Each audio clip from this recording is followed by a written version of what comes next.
Rome was not built on debate. It was built on the edge of a blade, on the sweat, blood, and iron of the legion. In the beginning, they were just one city among many, but they had a secret. They never accepted defeat. They only learned. In the rugged Apennines, they faced the Samnites. Defeat taught them the flexibility that would soon conquer the world.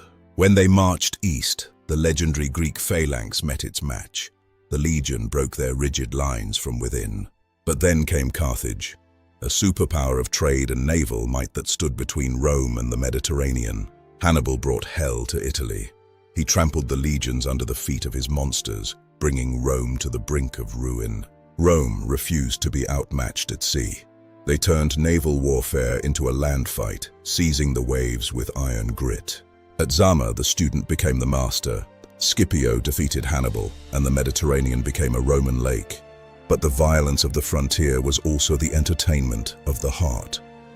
In the ludus, men were broken and rebuilt into weapons.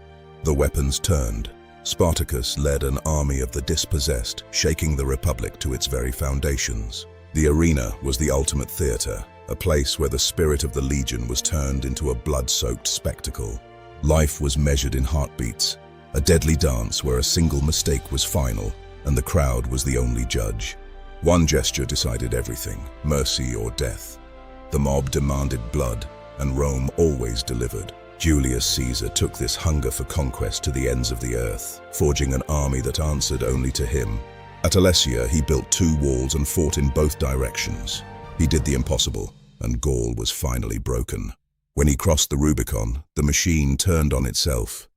The Republic was about to be reborn in fire. Brother fought brother for the crown of the world. The fields of Pharsalus ran red with the best blood of Rome. Ambition claimed its price. Caesar fell, but the fire he started would consume the old world entirely. The Republic's final breath was drawn at Actium. Octavian crushed his rivals and seized absolute power. From the ashes, Augustus forged an empire, a peace bought with the sword and maintained by the legion. But expansion had a price. In the mud of Teutoburg, 3 legions were swallowed by the wild, a bloody reminder of mortal limits. The machine ground on.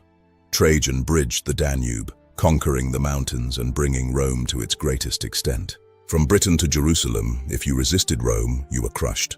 They were the architects of a new iron world.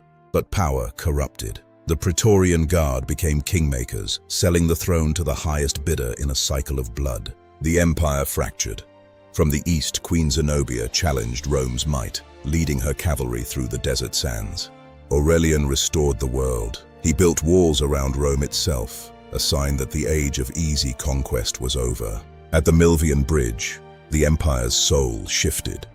Constantine saw a sign in the sky and changed the course of history forever. The end was coming. The barriers broke, and the wild world that Rome had held back for centuries finally flooded in.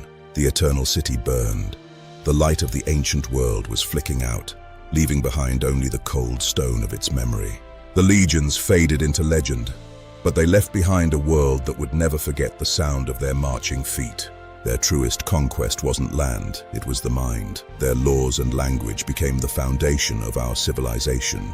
They called it the Eternal City, and in many ways, we are all still living in the shadow of its magnificent arches. Rome did not just conquer history, it defined it, and its echo will never truly fade from the hearts of men.